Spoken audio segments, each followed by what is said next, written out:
కార్యాలు చూడగలుగుతావు. నువ్వు దేవుని ఎద్దుకు వస్తేనే కదా సూర కార్యాలు నువ్వు చేయగలుగుతావు.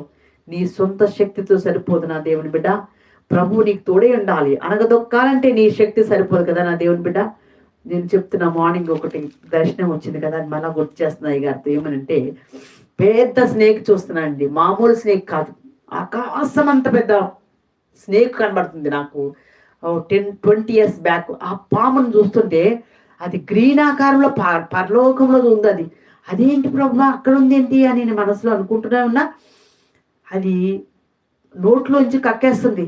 అప్పుడు మా తల్లి ఆ మా ఇంటి ముంద, మేము పుట్టిన ఊర్లో ఇంటి ముందు బట్టలు ఆరేస్తుంటే అమ్మ నువ్వు లోపలికి రాని పిలిచేస్తున్నా.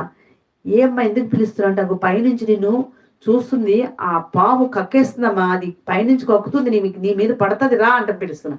ఎక్కడ పైనండి, ఆకాశం నుంచి కక్కుతుంటే మా అమ్మ మీద పడుతుంది కింద అని పిలుస్తున్నా.